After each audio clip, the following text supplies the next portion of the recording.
Really, Johnny, for a boy who's just had measles. That talks slow, Granny. That makes it even later. I mean, it's fast. Honest it is. Well, just let me finish this chapter. No, dear. Besides, Shakespeare's easier to understand the right way up. A lot of things are. No, I'm not quite sure. You certainly do. Oh, rubbish. Wait a minute. How on earth can you... I shall have to shut the window. Just until your father's meeting is over. What are they quarrelling about? Peace, dear. It's a meeting of people interested in world peace. Now, good night, darling.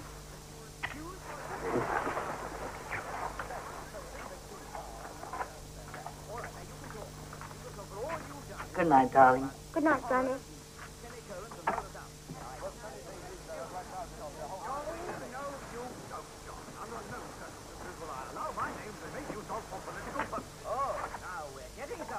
You agree with us, but you're too much of a coward to let it be known publicly. Oh, dear, I was afraid John's meeting would keep you awake. My dear, nothing's ever kept me awake. Not even John at his noisiest. Sheer cowardice. Now, Very well. Very well. That finishes it. Good night.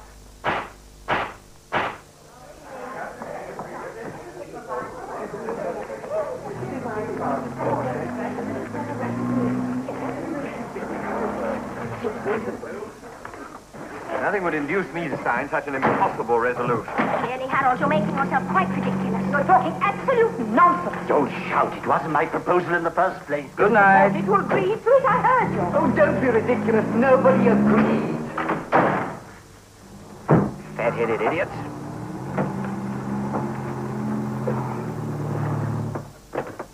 Oh, no. Yes, they've gone. Again. What do you mean again? Same as last time. I made sandwiches. Those ruddy fools started fighting before I even had a chance to read the minutes of the last meeting. What on earth are they going to do with those? Why not send them to the natives in Rhodesia? Rhodesia? The last letter to the Times was unusually concerned about them. Or was it Indochina this time? It happened to be Angola. Sorry. Those idiots don't deserve good coffee. I hate trying to work with people who haven't got the guts to know what they do want. Doubt is something that's never bothered you, has it, John? Can be a very real thing. Why entertain it, then? Comes as an uninvited guest. Kick it out. You're very metaphysical all of a sudden. What's come over you? Doubt? About me? About working for peace? No, John, of course not. Never about your ideals.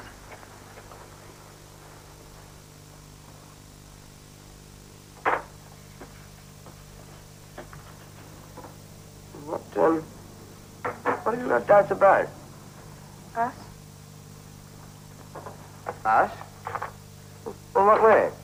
Just us, that's all.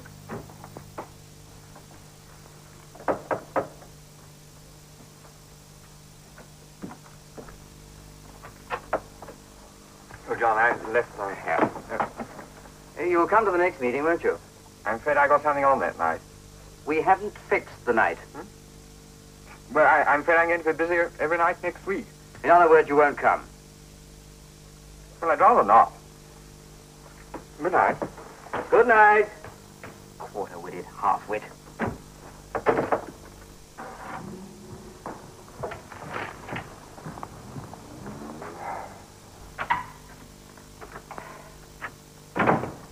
Well, that's the last meeting we'll have here. That's what upset you tonight, darling, isn't it? No, I didn't mind. Oh, that's all right, then. Unless the noise kept Johnny awake. Johnny? Oh, yeah, how is he? He goes back to school tomorrow. You said you'd take him to catch the 10:30. Tomorrow? Oh, darling, I can't. Would you mind taking him? Johnny would mind. You haven't seen anything of the boys these holidays. What do you mean? I took one to the pantomime. That was the Christmas holidays. Oh, was he? Oh. Oh, well, I don't think they enjoyed it much anyway. Pantos aren't what they used to be. A lot of things aren't. Oh, I don't know. Kids don't change. Don't they? How would you know? Because, dear, strange as it may seem, I happen to have been a boy. Boys don't change. I listened to them this time. School stinks, the French master stinks, food stinks. Thank goodness there's something unchangeable in the world. John, perhaps they're right. Perhaps food does stink. Darling, all school food stinks. It's a jolly good thing. Makes them appreciate their home. If they've got a home. Well, don't you think this is a home? The house seems so empty. Great. Let's fetch them back from school, then. Let's not think about the boys' own good. As though you were thinking of their good when you sent them away. What was I thinking about? Your own peace and quiet. They were becoming a nuisance to you round the house. All right, dear. Have them back. Fetch them back from school. Well, next week, they're soon You'll enough. wake Johnny!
Nothing I can get you in town, dear? I don't think so. Thank you, Mother.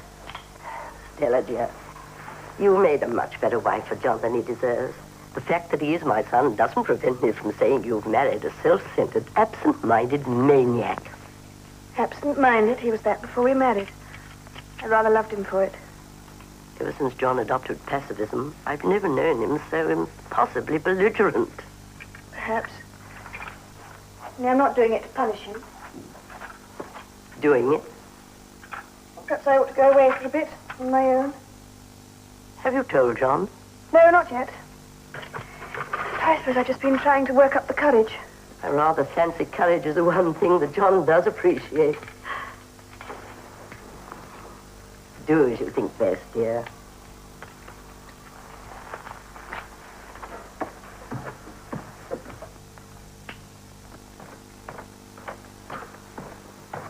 John, you're an idiot.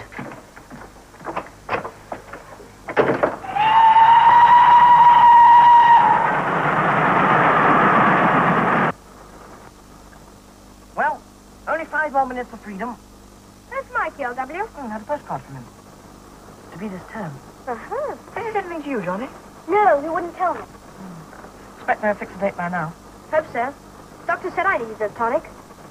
You've been in bed all the holidays. Me? Not likely. My symptoms didn't develop until the last day. What symptoms?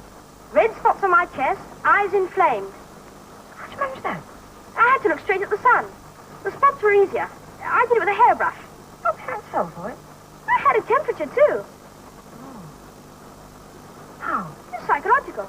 You put the thermometer on the radiator and think of something horrible. Here we are.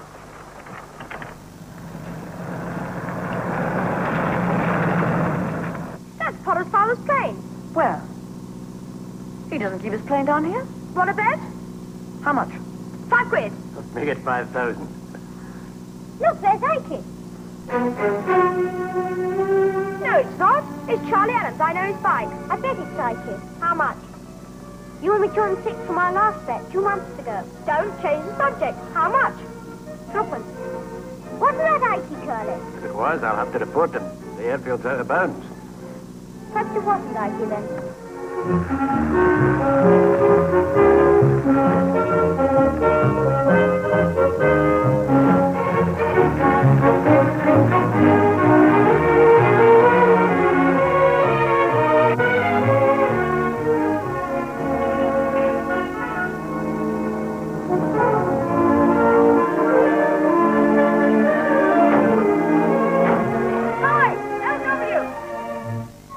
What's up?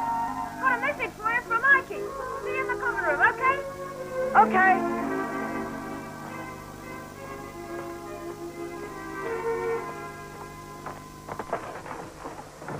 Good to smell the old place again, isn't it? Great. Hello. Well, Peyton, we missed your smiling face in class this week. Yes, sir. I've been at home, ill. Oh, I'm sorry to hear that. But I shall expect you to make up the work before Thursday. Thursday, sir. Thursday, Peyton. Glad you're back. Thank you, sir. Good to smell old Sykes again. Come on, better report back.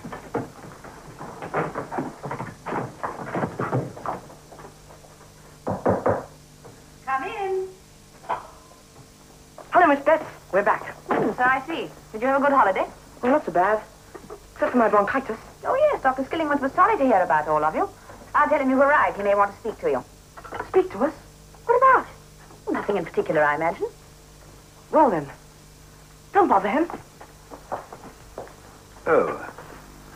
Don't be in a hurry, boys. Thank you, Miss Betts.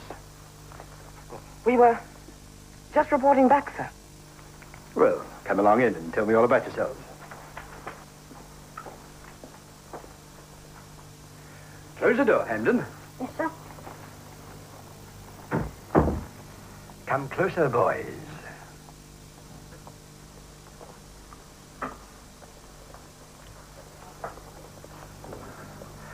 Well, I take it that you've all recovered from your various diseases, indispositions, complaints, etc. Yes, thank you, sir.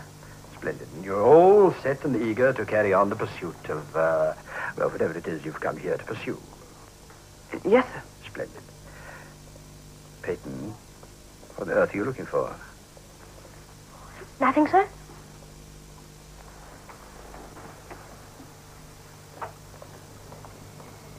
Peyton, is this yours? No, sir. Are you sure? My parents would never permit me to chew gum. Oh. Well, then, naturally, you would never indulge. You don't think it's mine, do you, Peyton? No, sir. Then how do you imagine it got there? Perhaps Miss Betts, sir. Oh, come now, Peyton. That's hardly sporting, is it? To blame it on a woman. Adam did, sir. Adam. Oh, that Adam. Hardly a good precedent to follow, Peyton, in the light of what happened to him later on, don't you think? It's rather hard to explain. What is? The Old Testament? No, sir. What I was looking for, sir. And what was that, Peyton? A microphone, sir. A hidden microphone. I was only trying to protect you. To protect me. From what, Peyton? Never know, sir, do you? You're quite right, Peyton. I never know. I also never know where that imagination of yours will take you. Yes, sir. Only it isn't imagination, sir. It's standard practice to have microphones in offices. Where is it standard practice, Peyton? I saw it at the cinema yesterday, sir. Yesterday? Last week, sir. Before I was taken ill. It was very useful. Your illness. The microphone, sir. In case anyone is trying to get anything on you. So you're trying to protect me, Peyton. Well, that's very loyal of you. Yes, sir. And I presume that if anyone were plotting against me or against the school, I could count on the loyalty of all of you. Oh, yes, sir. Is there a plot, sir? Well, perhaps plot is not quite the right word. Tell me something. Before you went on holiday, did any of you happen to receive one of these? Haven't you?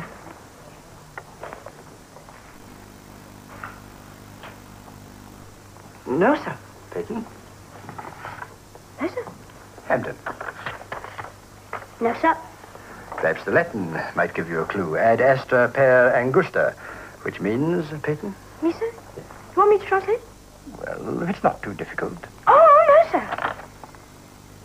Ad astra to the stars. Per angusta? Daventry. If I know what it means, sir, that doesn't imply that I'm implicated, does it? No. That was what was holding me back, sir. Oh, well, in that case, let Peyton finish it. But it's Daventry's turn, sir. To the stars, no matter what the difficulties. Excellent, Daventry, excellent. Skilly!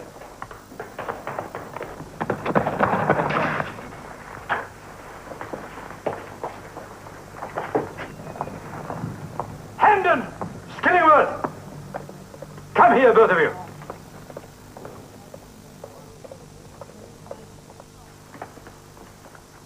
What's the meaning of this? We're playing a game, sir. The playing fields are not outside my study. Come in, Hamden. I want to talk to you. Yes, sir. Go to your room, Richard. Yes, sir. All right, boys, we go.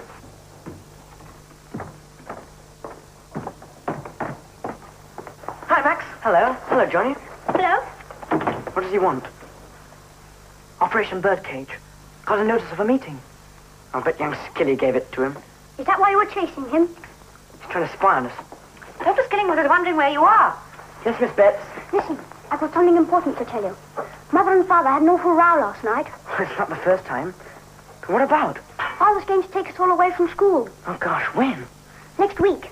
That's what they said. Next. Yes, Miss Betts. I'll tell Ike. See you later.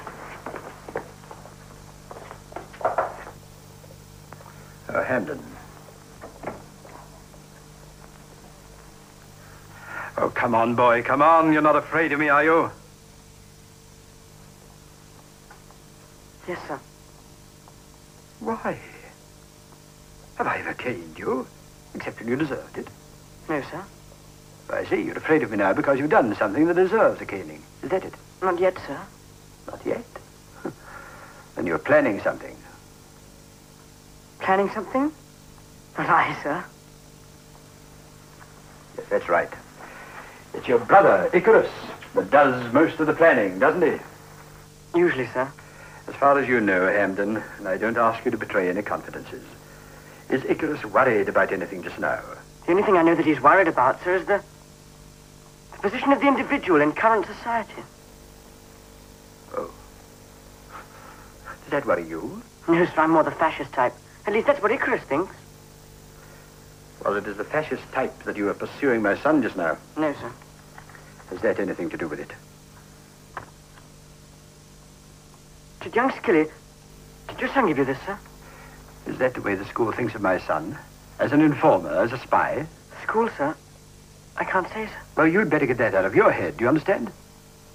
Yes, sir. And I'm to take it that that has no connection whatever with Icarus's present worries. What makes you think he's worried about anything, sir? He hasn't looked at all well this term. And that's because he's on a fast. A fast? But for what reason? An experiment. A calorie consumption in relation to mental activity. Oh. Oh, dear, dear, dear, dear. Well, that's very bad. That's very, very bad news indeed. I'm afraid this school couldn't stand any increase of mental activity on the part of Icarus. I know that I couldn't. And I think you'd better warn him about that, Hamden. Yes, sir. Is that all? I hope so. I most sincerely hope so. For your sake, for his, and for the school. All right, Hamden, you may go. Thank you, sir.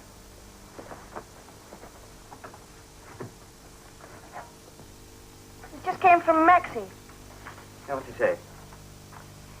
School stinks, food stinks, old Skillingworth stinks. See what I mean? Skilly's son is a fifth columnist, always carrying tales. Don't want to go on to university. University stinks. Wants to go to Sandhurst. Sandhurst, that's a brilliant idea. But he thinks peace stinks. What's this about Icarus? Seems he started on a 5-day fast. A fast? Now what? Another of his experiments. You ought to be used to Icarus by now. Shocking writing. Johnny was very strange when I said goodbye. Kissed me twice. You don't think he overheard us last night? And he couldn't possibly have understood what we were yelling about. I didn't myself. Didn't you? I don't think you did either. What's come over you, darling? I told you last night. No, you didn't. You just said something about having some sort of doubts about something or other. I think you're just tired. Maybe you caught something. That's right. I'm suffering from chronic indigestion, migraine, gastritis, and I'm probably sickening from measles. It can all be explained away physically. Well, there's no need to be sarcastic. I don't even know what we're talking about yet. Well, don't let that stop you. It doesn't usually. I think the Americans call it marriage fatigue. Marriage fatigue. Well, it's lucky we haven't both caught it at the same time, isn't it? Oh, don't let it get you down, darling. We'll get over it. Oh, to be in England now that April's there. And whoever wakes in England sees some morning unaware the lowest boughs in the brushwood shoot. Our brilliant neighbours are a trifle early today. What seems to be the trouble, Brown? Excuse me, sir. Those aren't valiant, Sir Hadley Page Victors. You seem to disagree, Smith. They aren't victors, sir. They're Canberras. They carry the hydrogen bomb. Now, that's very interesting, but this happens to be a class in English poetry. Hamden, will you proceed, please? That the lowest boughs and the brushwood sheaf round the elm tree boulder in tiny leaf, while the chaffinch sings on the orchard bough in England now. Not bad, Hamden. Any questions? Please, sir, Yes, Warren? if the hydrogen bomb falls near here, sir. If the hydrogen bomb falls near here, Warren, you probably won't have to worry about the low mark I'm giving you for asking a stupid question. Any more questions? D-Day -5. You say you found this in the changing room, Kirkland? Yesterday afternoon, sir, after practice. Well, that seems to indicate that D-Day, whatever that is still in the future. Aquila non capit muscas. Does that suggest anything to your fine classical mind, Kirkland? A fair translation would be, an eagle does not concern himself with the insects. Not much help, is it? Well, gentlemen, I just thought that I ought to warn you that something seems to be afoot. Though I don't think we need take it too seriously just yet. You're playing with fire, you know, sir. Maybe you live safe. Especially as I suspect that the eagle in question is our old friend Icarus. Hamden has always been a disturbing influence. In my opinion, sir, you'll be doing the school a great service by getting rid of him this time. Well, we may have to do that, Sykes. But I might add that I'll do everything I possibly can to avoid it. After 35 years of teaching, I still prefer the eagle, well, to the parrot.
Now, my friend, let me warn you that there can be no lasting social gains in the East until the position of woman has been changed. Until the position of woman has been changed. Women must be made to feel important and united their children. Now, I let me warn you. There can be no lasting service. Darling, listen to this, will you? It's for the Anglo-Asian Society. But now, my friends, let me warn you that there can be no lasting social gains in the East until the position of woman has been changed. The position of woman where? In the East, of course. You mean Kent, Essex, Suffolk? Darling, you weren't listening. I said this was the Anglo-Asian Society. Sorry. Did Uncle Darcy give the Brahms Quintet to us, or to you, or to me? Look, if you don't want to help me, dear. Go ahead, go ahead. Woman must be made to feel important, not only to her husband and children. Excuse me, John. Would you say that again? Yes, of course, dear. Woman must be made to feel important, not only to her husband... Is that funny, dear? Yes, very. Do you want Beethoven's third or fifth? What are you doing? Sorting the records. Some of them are mine. Well, supposing they are. I might want to take them with me. Where? I don't know yet. Oh, good heavens, Stella. What have I done now? Done anything, John. Haven't been a drunkard or beaten me up or been unfaithful. I'm just going away. But why? I want to go now while we still respect each other. I think you've gone quietly mad. Oh, if it helps you to think that, don't let me stop you. Maybe in a way I have. That's why I can't stand it any longer. Hey. Don't touch me, John. Leave me alone. Perfectly all right. Darling, you're all muddled up. Now, would you like me to get you some brandy? No, I would not. I wish you'd stop implying there's something wrong with me. Well, isn't there? I mean, there must be. I'm perfectly sound in wind, in limb, and in mind. Sorry I went emotional on you. You're not really serious about this. Yes? Well, you've thought about the boys. Of course I've thought about the boys. I'm not going to cut my throat or banish myself to Timbuktu. I'll be around somewhere.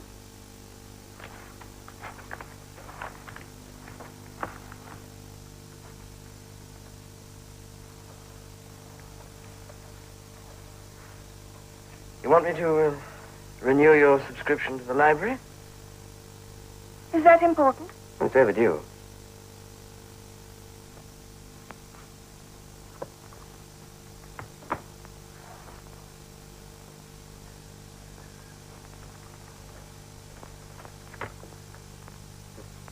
Taken in Switzerland, a year after Icarus was born. You haven't changed much. I have. Good holiday, wasn't it? That was when you broke your leg. Was it? It was the worst holiday we ever had. Oh.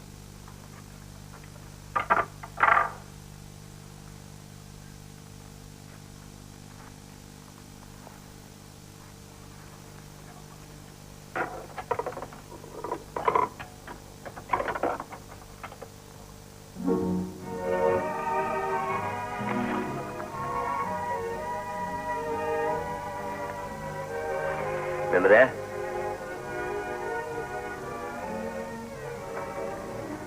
Stella, I wish I knew what this was all about.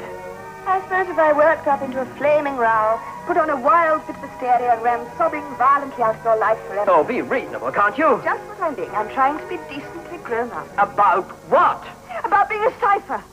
About being ignored. About having no apparent significance in your life. I don't know what you want from a wife, but whatever it is, I don't seem to be able to give it. Maybe it's sex, maybe it's intellect. Now, Stella! You've now stared at me for too many years.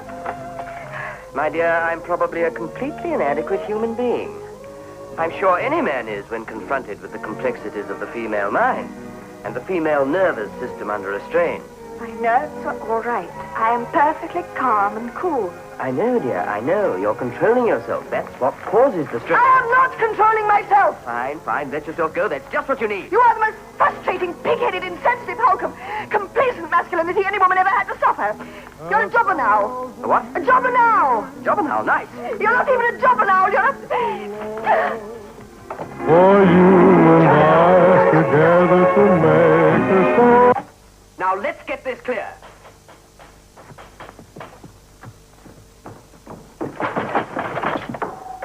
Sorry, Mr. Hare. Dr. Skillingworth, there happens to be a front door to this house. I have been ringing the bell for 5 minutes. Do come in, Dr. Skillingworth. I'll open the door.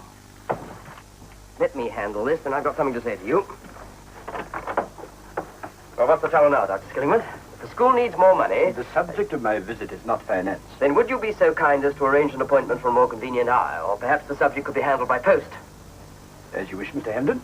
Though I should have preferred to talk to you first, before expelling your son. Expelling? Which son? Maximilian. Maxie. Please, come in, Dr. Skillingworth. Thank you, Mrs. Hamden. Will you please explain yourself, sir? I know, Mr. Hamden, that you are an avowed pacifist. But as for your son, the school bully is a phenomenon with which I am familiar and with which I can cope. But with the single-minded, berserk bloodlust of your Maximilian, or, as he's known throughout the school, Battling Maxie. What have you done to him? For the moment, I have locked him in his dormitory. What for? This morning, one of the boys was viciously attacked and knocked unconscious. But Max is so gentle. Was it a little boy? It was my son, Richard, who was attacked. What did he attack him for? Your son seems to have conceived the idea that I am using my son to spy upon the other boys. And, of course, that couldn't possibly be true. It could not possibly be true. Your son, age 15, was attacked by my son, age 14. And you come all the way here breathing vengeance and threatening expulsion. Really, Dr. Skillingworth? I came here because both Max and Icarus are ceaseless troublemakers. And you, of all people, are in a very weak position to condone unprovoked violence. Me of all people? Oh, I see.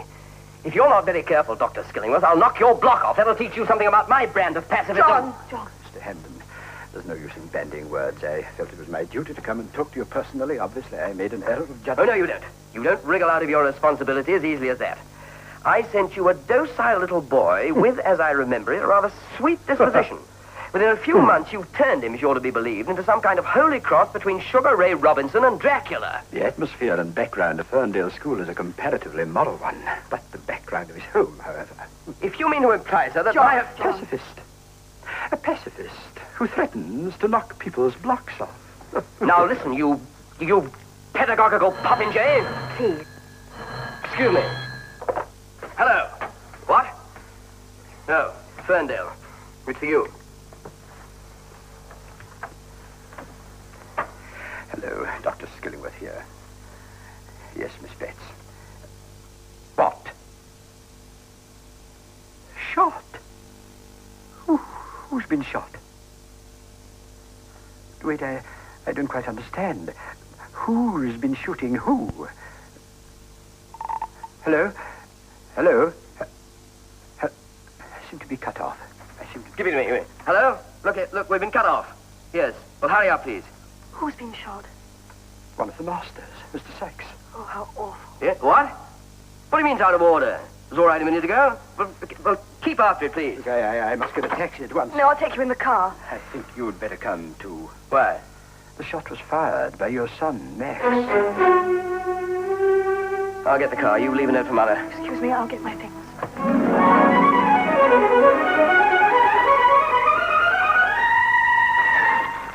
That means they've got off all right.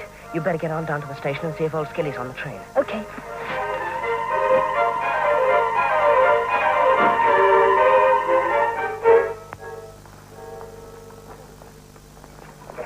I say, Lifty, any luck? No sign of them anywhere. Their bikes aren't in the shed. Have you tried the pavilion?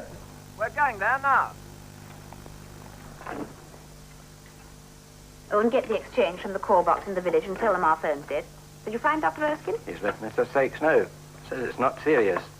Maxie shot him in the... I know. And after you phoned, you'd better meet the London train in case Dr. Skillingworth caught it. What did the old man say?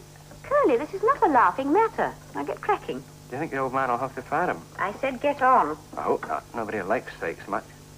Right in the ruddy... Curly! Look. You see, Miss Betts, we may be sitting on a powder keg. Young Peyton's generation's a very restless one. Let me know if you find anything.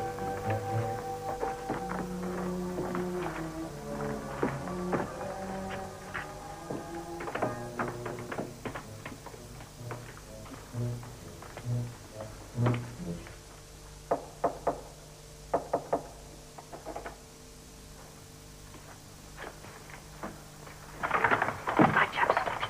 So far, everything's going as I wanted. But the real job's going to start when Skilly gets back. Did you see Curly?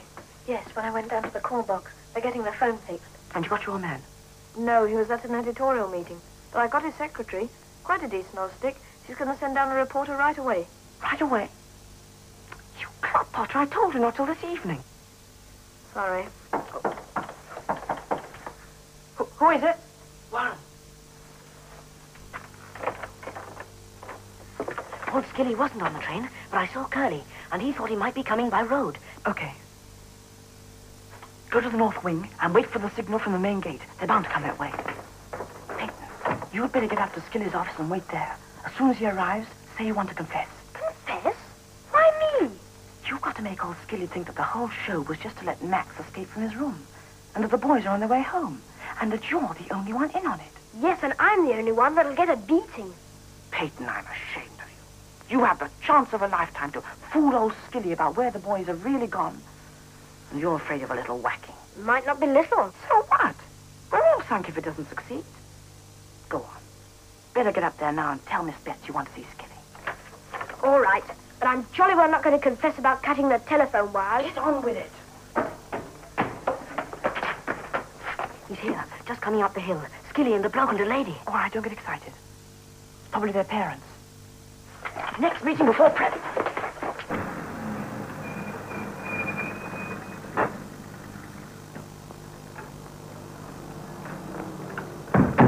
Well, I've no idea when you'll be back, but if you really want to wait, you'd better sit down.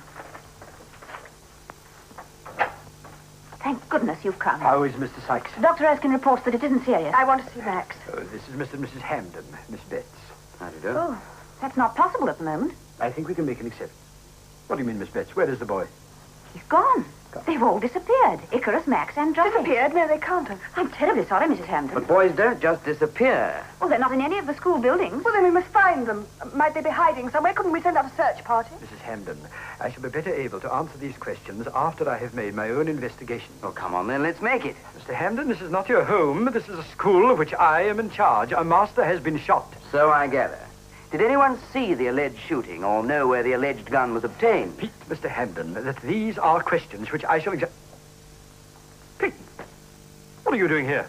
He was waiting to see you, sir. I think he knows something about it. That wouldn't surprise me. In here, Peyton.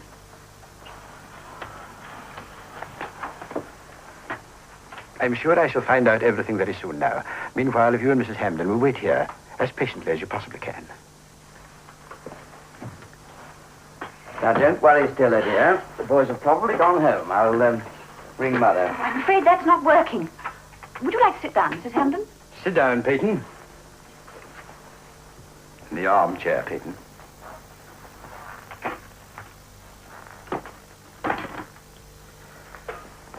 Well, now, Peyton, you think you can throw some light on the unfortunate events of this morning? Yes, sir. Good. I hope so, sir. You may proceed. Yes, sir. I'm waiting, Peyton. Oh, yes, sir. I was in the plot, sir. Oh, there was a plot. Yes, sir. It was to rescue Maxie, sir. Rescue him. Am I to understand that you approved of the conduct for which he was being punished? It was a fair fight, sir. Young Skilly'd been asking for it, and Maxie gave it to him. That was what we all thought, sir. Of course, it was bad, like he fell on a stone. What? But that wasn't Maxie's fault, sir. It was a fair fight, honestly, sir. All right, all right. Now, what part did you play in this work of rescue? I created a diversion, sir. A diversion. I fell down at the appointed time and wriggled about with horrible pains in my stomach. To distract attention. To create a diversion, sir, while Icarus and Johnny got him out. That's why I had to howl with pain, to drown the noise when they broke the window, sir. Oh, this has nothing whatever to do with D-Day. D-Day? D-Day, Peyton. No, sir. That means it was purely a family affair, apart from yourself. I should think that would be very plausible, sir. Oh, indeed.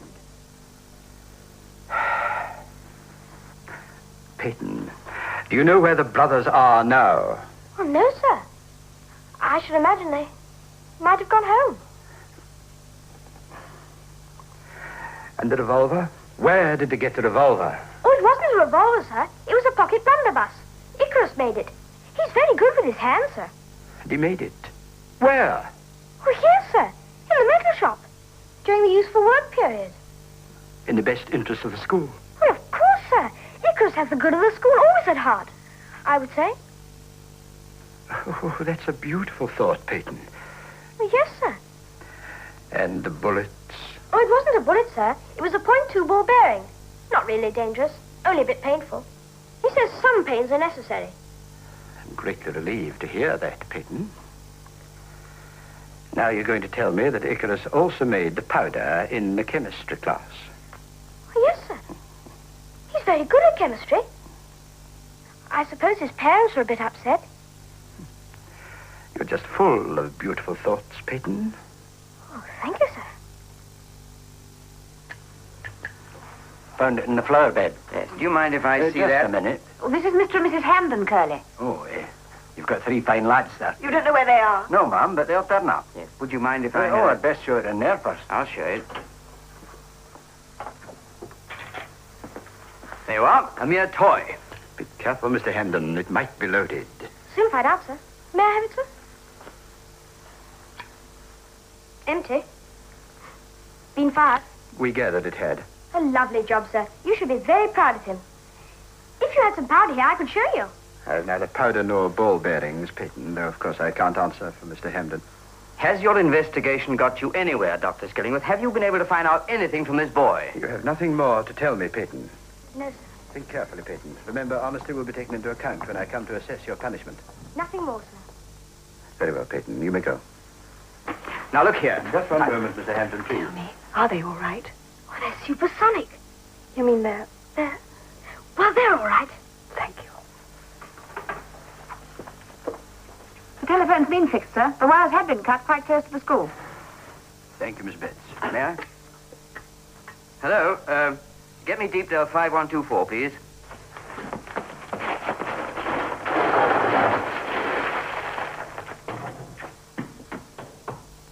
Now listen, Mother. There's no need to call in the police. I'm handling this. Yes, dear. Goodbye. Why not call in the police? No, I don't think that would be advisable, Mrs. Hampden. Well, certainly not. The publicity wouldn't be good for the boys. Nor for the school. Well, what have you got to worry about? I should think every boy in England would now clamour to gain admittance.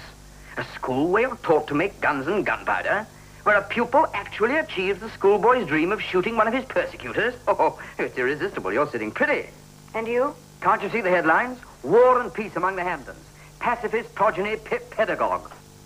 I think you're contemptible, both of you. You're not thinking about the boys at all. They're in trouble. They need help. Do you realize what a state they must have been in to have done a thing like this? And you sit there squabbling about trivialities because you're afraid you might get your names into the papers. Well, Stella, is it... I'm going to the police, and I'm going to the papers. Sorry, I must forbid that, Mrs. Hampden. May I have the keys of the car? No. Mrs. Hampden, I don't think you're being fair to your sons. I'd hate to say I know them better than you, but I feel certain that they do know how to take care of themselves. Peyton has implied that they've gone home, and I think he knows. Why not wait just for a few hours? All right, I'll wait for a few hours. If I may look in their rooms and talk to some of their friends. At least we might find out why they left. Oh, but of course, Mrs. Hampden. You may even find something that the rest of us have overlooked.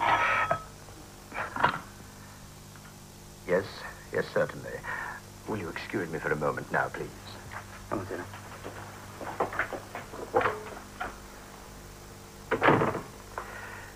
Yes, Dr. Erskine.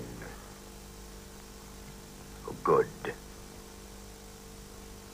Oh, good. Tell Mr. Sykes I'll be up to see him as soon as I possibly can. And... Oh. But, must you fill in a certificate? Well, I mean, publicity and all that. Nobody is asking you to falsify anything, Dr. Erskine, but why not describe it as a ball bearing instead of as a bullet? Well, look, why not a foreign body lodged in the thigh? Yes, accurate and yet unrevealing. All right, thank you, Dr. Erskine. Goodbye. You know, we oughtn't be doing this. Invading a man's privacy, it's not right. I thought we were trying to find some clue as to what happened this morning. We know what happened, dear. They obviously wanted to shoot a master. If you're properly adjusted, you don't want to shoot masters. On the contrary. When they do show up, we'll see that they're properly adjusted to the idea that when you do something, you have to take the consequence. You always have to come out with some big, abstract, worldwide principle, don't you? That you can't keep your own house in order doesn't seem to bother you. If by that you're implying that I'm not a good father... I doubt whether you're a father at all, except in the strictly biological sense. Talking about invading their privacy. One only invades a foreign country. I'd better keep an eye on Ike's parents and see that they don't snoop around too much. Any sign of the reporter yet? No. If he comes up this afternoon, it'll ruin everything. Potter?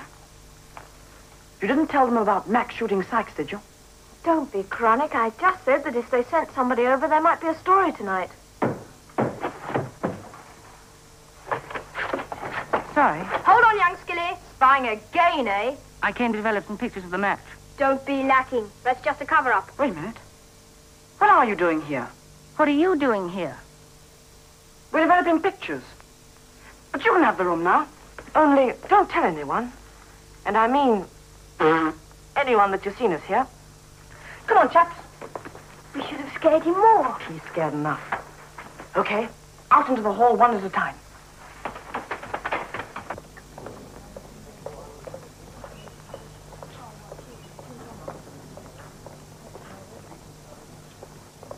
Hello, Frank. My name's Sir Frank. Isn't it? That's a funny thing. You look just like Frank. You Somebody's father? No, not recently. Not that I know of. Interesting chap, Caesar. Interesting? What's interesting about him? Oh, don't you think so? Well, supposing he could talk, it'd be very interesting to hear a statue talk, wouldn't it? Think of all the things he's seen around the school. Sometimes strange things happen. Even at the best of schools. Even here. When I was at school, a boy set fire to his room and almost burnt down the whole building. That must have been very exciting, sir. In your day. Yes. But still, not as exciting as when a master eloped with another master's wife. You're almost even getting warm, sir. What? About the story up here. You've been sent up here by the Gazette, haven't you, sir? Do stay around, sir. We may have something for you later.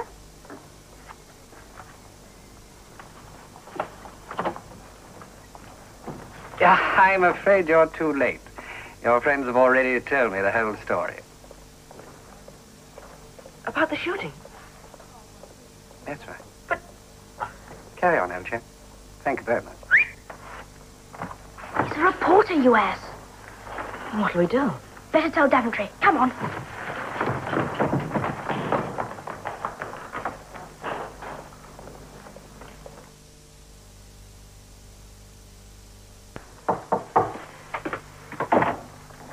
Oh, excuse me, sir. Oh, what do you want? I'm Daventry. I share the study with Ike. Well? Got a message. From Icarus? From all three. Where are they? Can't say. Dunno. But you have got a message. They're scared you'll gum up the works. And what exactly are the works? Can't tell you yet. But what are they scared we'll do? Scared you'll go to the police before the mission's accomplished. What mission? It's something you especially will be proud of, sir. If we knew what the mission was, could we stop it now? That's a very interesting question. Confound it, we're not playing 20 questions. That's right, sir. So, let's not worry. Huh? Shall I get you some tea? No. No, thank you. Thank you. What's your first name, Daventry? LW. What does it stand for? Daventry. Long wave. Fair enough. Phew, my old man gave me a terrible name. Worse than Icarus. People ought to think what they're doing. This isn't getting us anywhere. That's why I thought you might like some tea. Now, you tell us where the boys have gone. Do you hear? I hear. Well? What happens to people when they grow up? You'd think things would get clearer and clearer, but they don't seem to at all. Just as Ike says. Grown-up people just seem to get more and more muddled. LW, you're forcing us to go to the police. But that's just what I mean. If you hadn't grown up in such a muddle, you'd see you'd have to trust us to find our own salvation. Icarus said that, about finding your own salvation. All comes from Ike. If you'll pardon me for saying so, sir, you don't know what you got in that boy. Thank you very much indeed. Now, let's get down to the point. John, that is the point. Then you will trust Ike, won't you? Yes, if I knew what he was doing. That's not trusting, that's approving. If you don't trust him, why do you send him to boarding school? Because I imagined he would be subject to proper care and supervision. Blimey. You don't like boarding school? Ike's got a theory that boarding school's all right for the kids, but they're not so good for the parents. If you send kids away, the parents may separate. Nonsense. Mind it. Oh, I am sorry, LW. It happens to lots of kids. You get used to it. Ike says, although it looks as though it's the parents who make the home for the kids, it's really the kids who make the home for the parents. Sort of paradox. I suppose you agree with it. No. Oh, excuse me, sir. Come in, please. Take a seat. Tell me just one thing. Do you find on the whole that the present relationship between husband and wife meets with your approval? I don't know. Thank you. Neither do I. Now, if you'll forgive us, we'll continue our search elsewhere. Don't mind him, LW. He's very upset. Just got to trust Ike. Thank you. Blimey. Did get a nice kiss? What's up with you? That reporter's come up from the Gazette. Where is he? In the hall.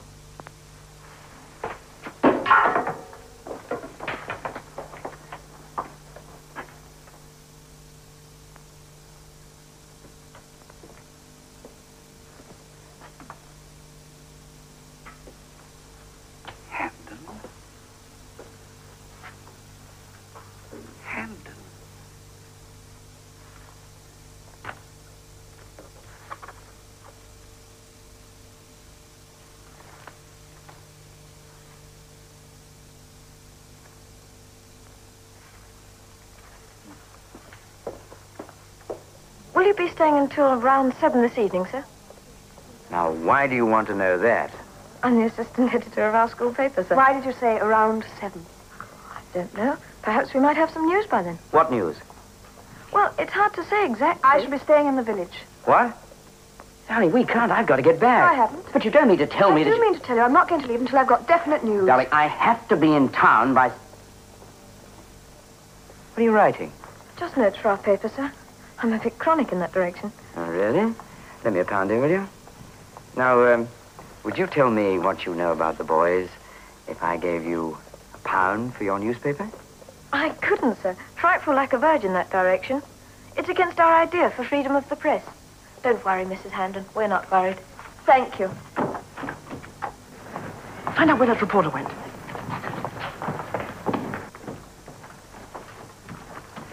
But it's absolutely idiotic. Why the sudden desire to stay here tonight? It isn't sudden. But there's no reason for staying. I'm not going to leave here until I've discovered why the boys went. And my speech tonight? Make it by all means if you feel like making speeches. You usually do. Well, that's a charming way to I'm put sorry, darling. I'm not coming home with you. Excuse me, Mr. Hamden. Have you heard anything new? it. About what? About the boys? Have you? What was the last you'd heard? We've just come from Icarus's study. Just a minute, dear. Who are you? Oh, that doesn't matter. I'm just trying to help. Excuse me, sir. I think you ought to know that this is a reporter. I see. Thank you.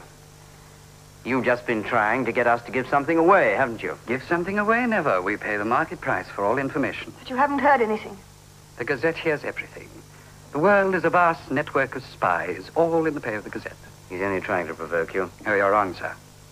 I'm only a humble servant of our great master, Truth. It is life which provokes, Mr. Hamden.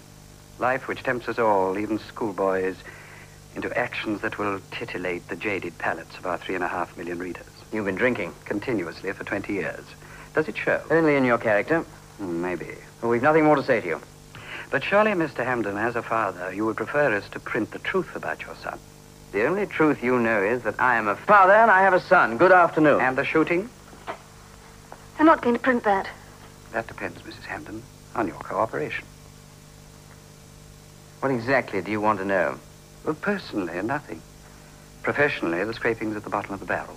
That's where the dirt collects. The only thing you'll collect in a minute will be a thick ear. Coming from you, that's really quite a story in itself. Can I quote you? I'm a pacifist by nature, Mr. Hamden, though not by conviction. You, it would appear, are the reverse. Excuse me, sir. There's a telephone call for you in the headmaster's study. Yes, I've sent to fetch him.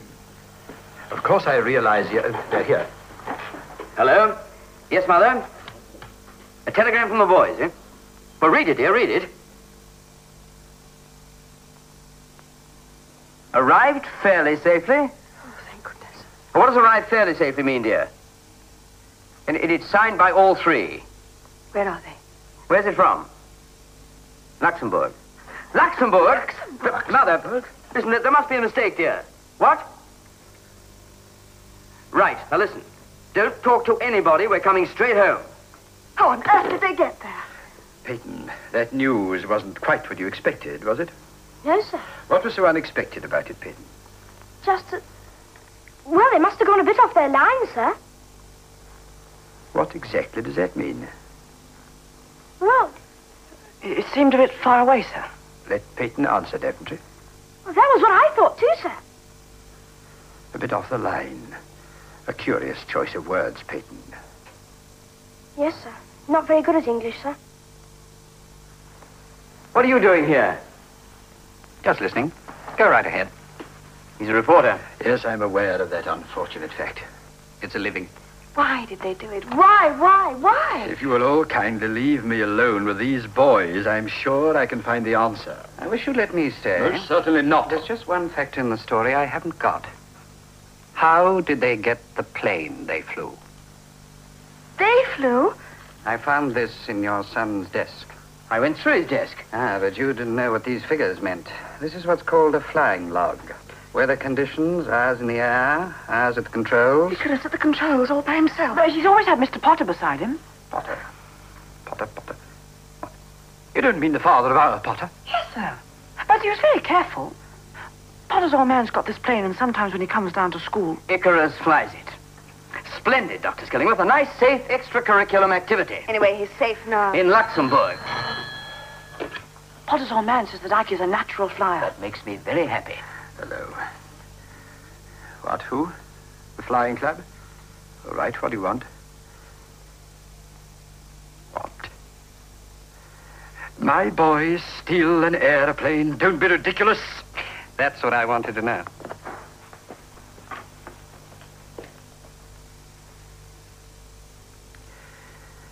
I'm sorry I was so hasty. Would you mind repeating what you just said, please? Where's Luxembourg? No.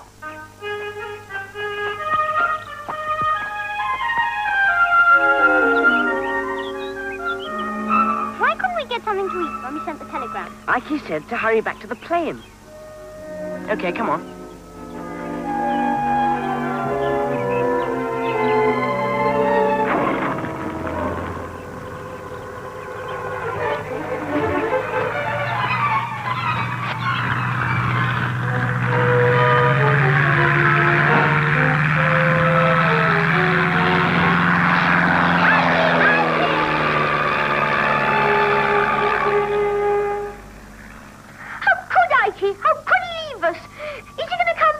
Don't know. I shouldn't think so. The blubbing won't help anyway. Look.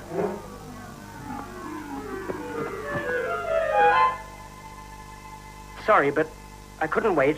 I must arrive before dark. Don't spill the beans about trip until then. Go to the best hotel and charge everything to Father.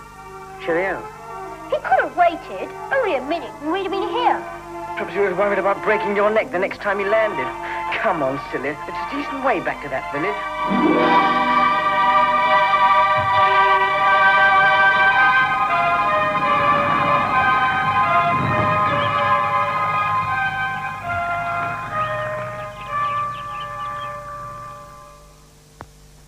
It's gone wrong.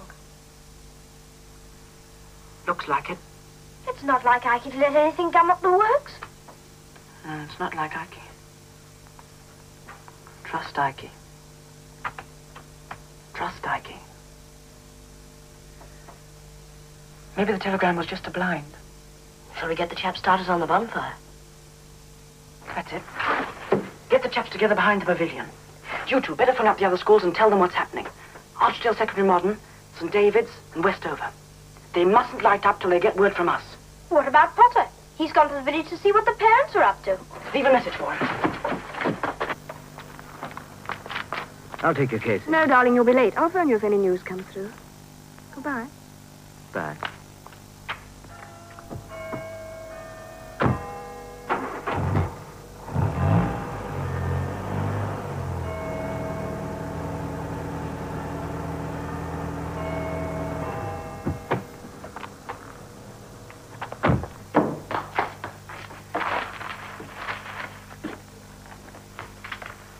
Come on to room for tonight, please. Yes, sir.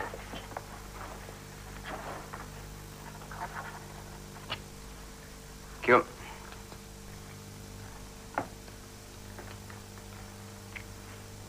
We meet again, my dear sir. Yes, sir. I was just reading the paper. A very estimable occupant.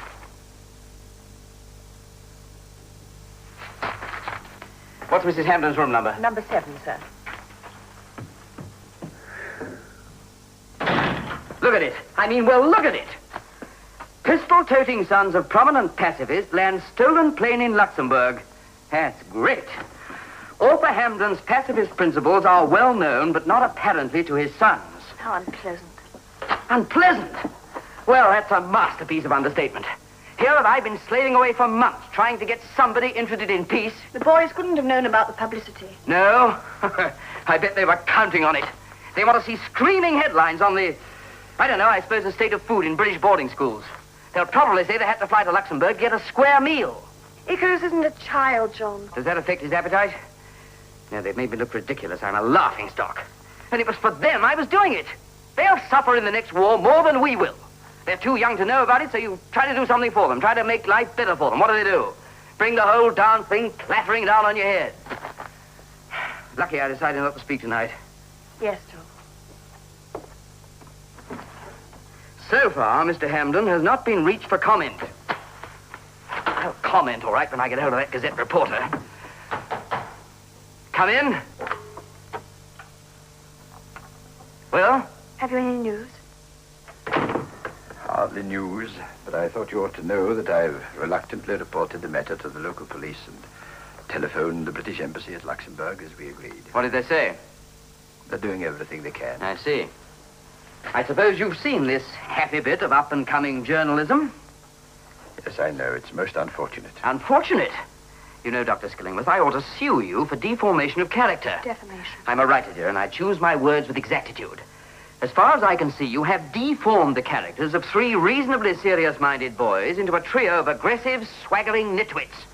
For tens of thousands of years, men have been trying to educate their children, and it seems they still don't know how to do it. I might remind you, Mr. Hampden, that there are such things as laws of heredity against which teachers sometimes have to fight a constant battle. May I remind you... May I also remind you that I share you and Mrs. Hampden's worries about the boys more than you can possibly imagine.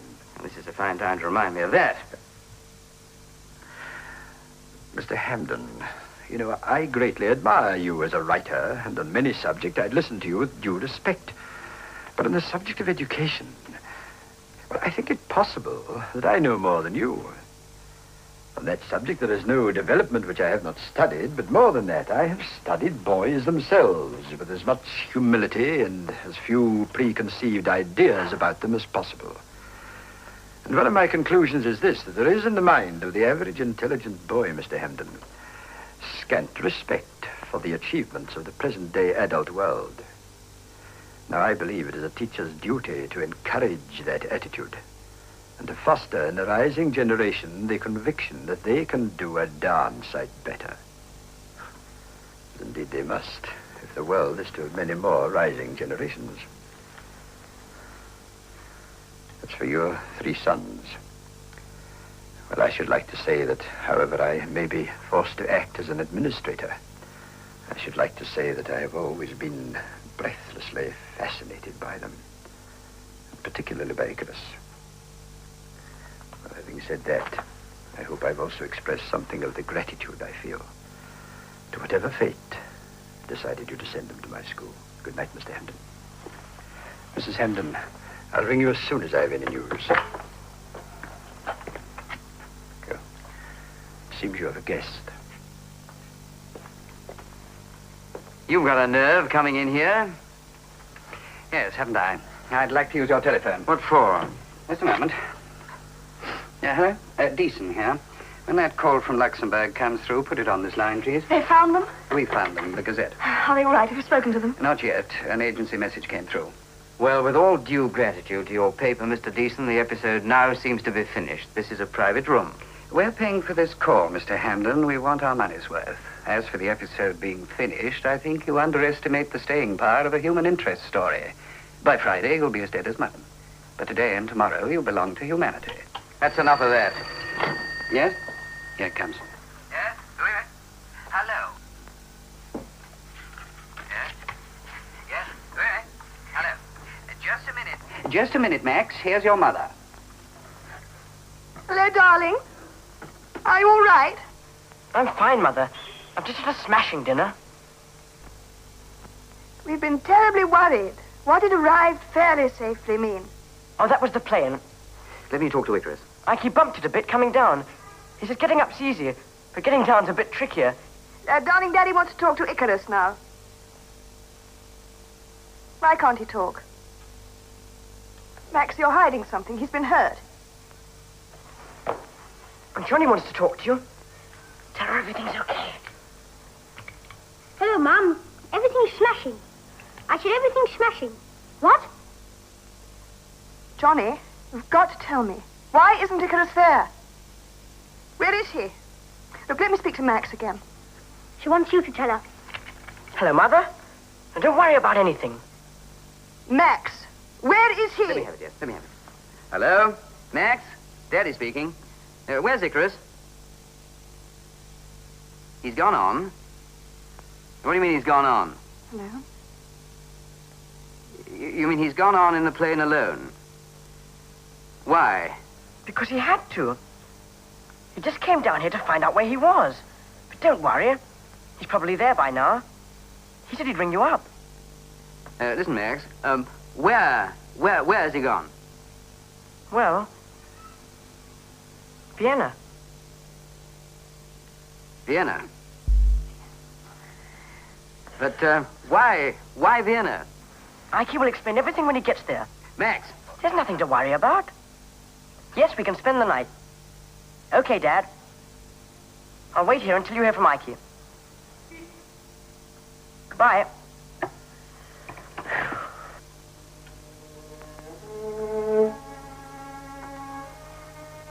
Well, he said Icarus would ring us up when he gets there. Vienna's over the Alps. Yeah. When ought he to get there? Hmm? Oh, well, that's some time yet, darling.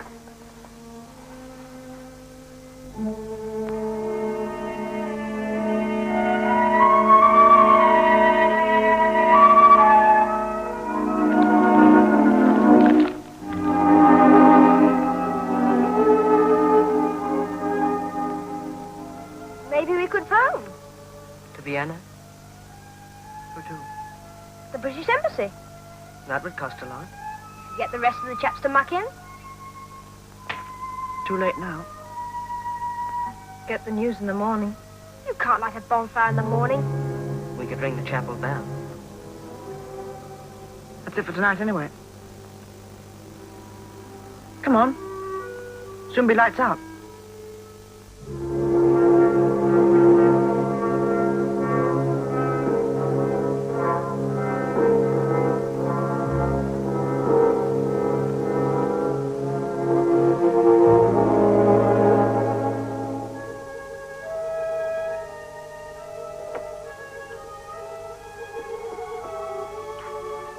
Hello.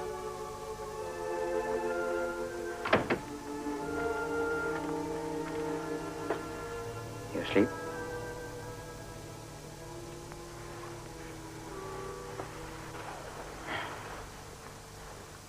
Time is it? It must be around 3. That would be only 2 in Vienna. No, 4. Sun rises in the east. Yes, I suppose so. I suppose so. No, of course, it must. Because I say so. You wasn't thinking. You know something? What? I've just decided that I don't know anything. Strangely peaceful feeling.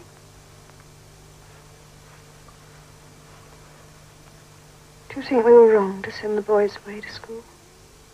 Probably. I've been wrong about so many things.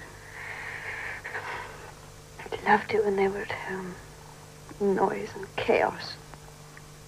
No time for anything. And suddenly it was just you and me again, eh? We were all right when we were part of the family. I know. You don't have to tell me. I suppose I expected you to become 4 people. Sorry.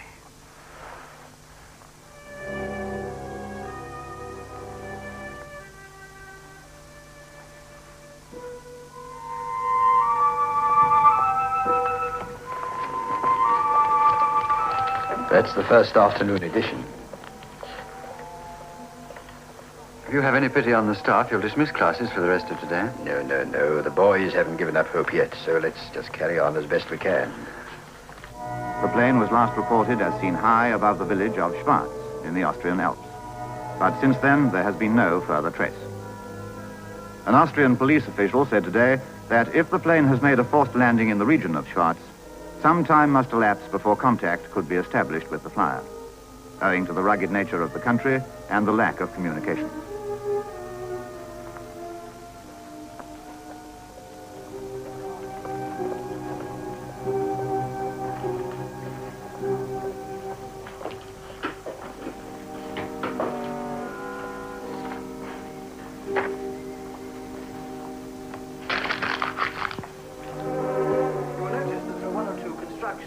you've learnt before.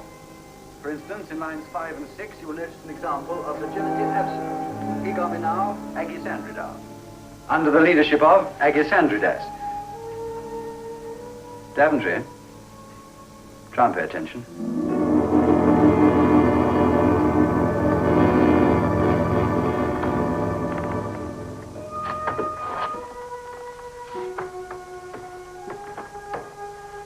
LW wants you for a meeting. I'm to take over. Okay. Give the bell a real bashing when you get the signal. Do you really think there'll be any signal? It's nearly dark. Of course there'll be a signal. And when it comes, we'll light the biggest bonfire there's ever been. It's getting late, though. Don't you trust Ike? Well, don't you?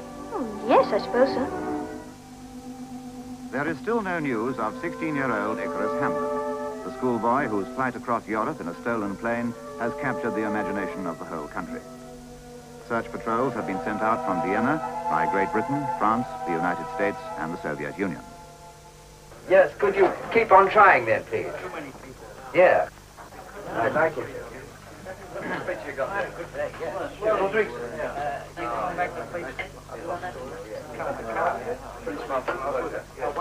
Yes, sir. Bring out I say, hello, Bill. Hello, Vic. Oh, you have lunchtime? Yeah. Your drink.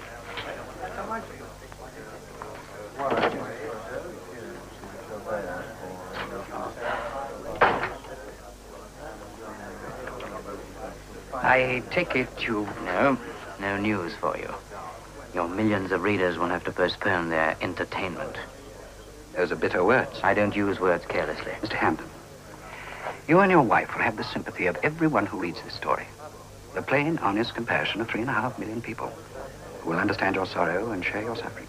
Do you think people like their suffering made public? Some do, some don't. Personally, I can't understand the objection. Perhaps you've never lost a child. Lost both of mine when a liner going to America was torpedoed.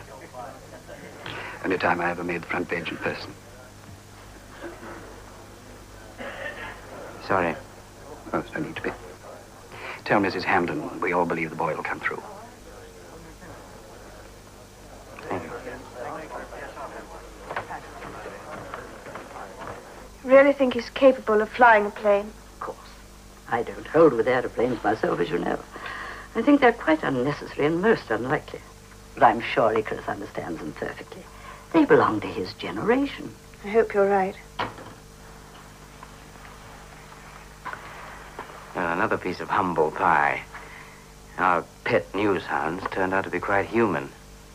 He hasn't heard from Vienna. No, not yet, darling. Why did Icarus do it? Do you know what I think? He was worried about us. He was trying to bring John and me together. Of all the mawkish, sentimental, conceited ideas, what does it matter to Icarus what you and John make of your lives? Mother, I do think... He has his own life to make. And it's your privilege to watch him do it and to help him. He's not a goody-goody little boy wanting to bring Mama and Papa together. Modern sentimentality. Well, I think you might show a little more consideration for Stella's feelings.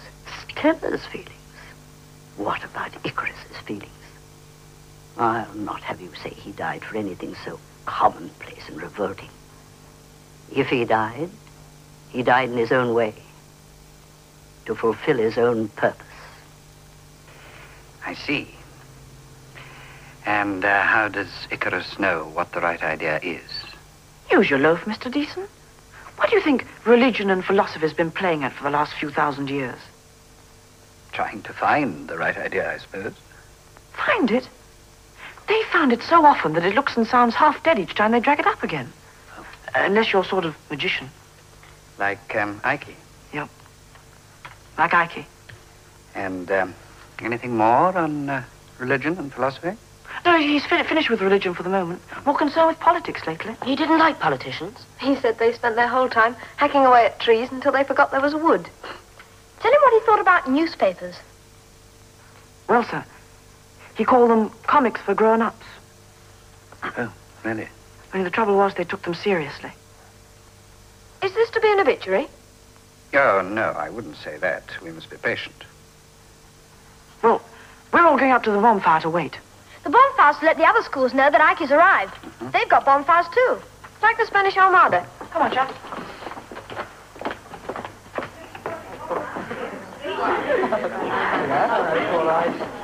Okay, chaps. Everybody up to the top of the hill to wait for the signal.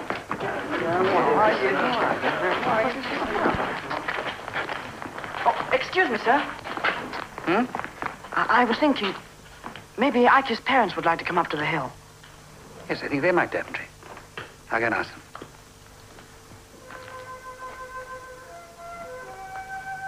Hey! Come on, Skilly.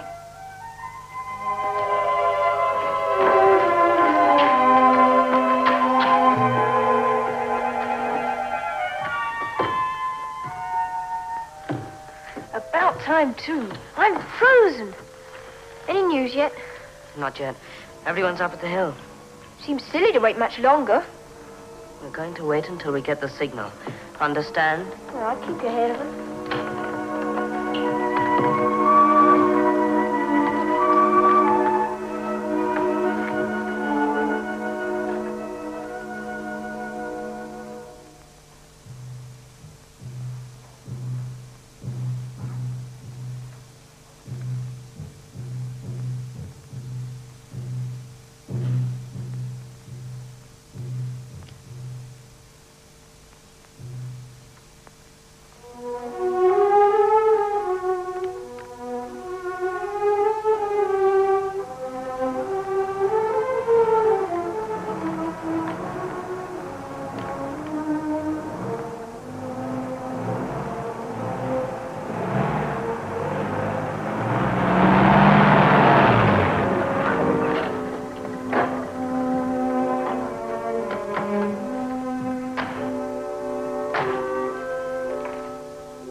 Mrs. Hamden, Daventry here has something he'd like to show you. Now that Ike is... Well, now that Ike is not able to go on with it, I thought he wouldn't mind if I showed you it. It's the thing he went with. Copy of it. Sort of petition. It's been folded up.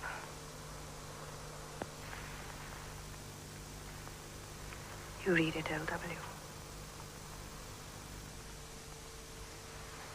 Right?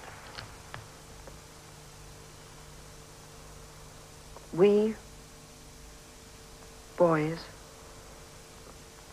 of Ferndale School,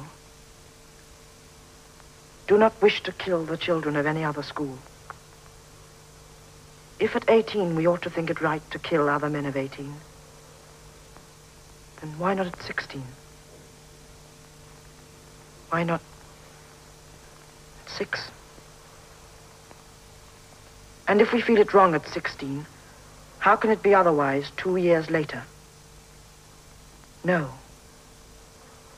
When we grow up, we do not think we will consent to kill people who have been at some time children of other schools.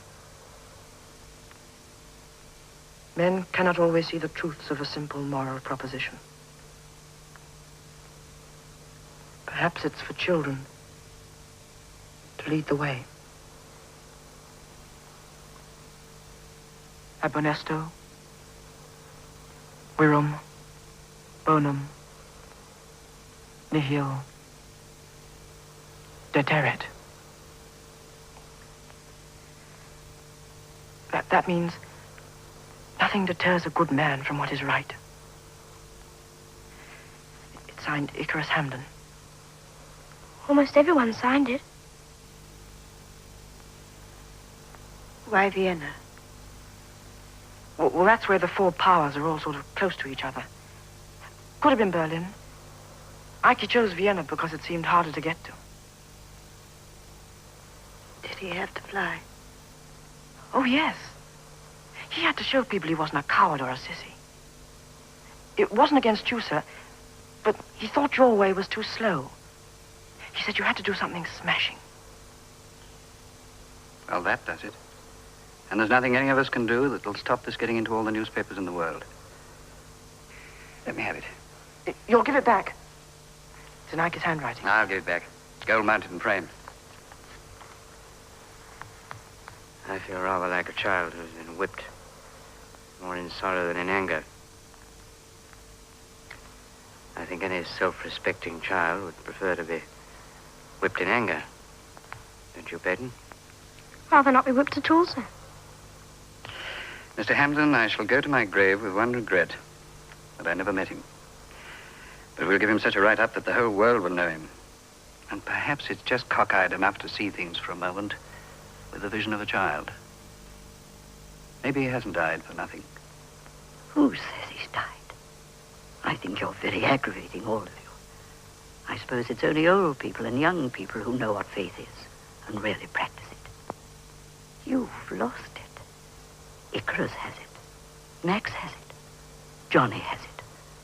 And so they take off to save the world with the simplicity of a saint.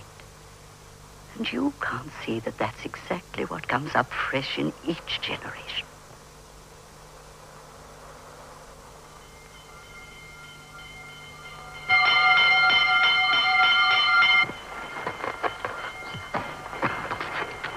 Come on, chaps! The fire!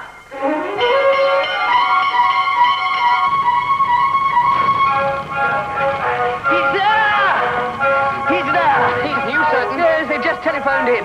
Icarus couldn't find the airfield and landed on a hill 4 miles outside Vienna. A patrol found him and he's got a full-power escort into the city.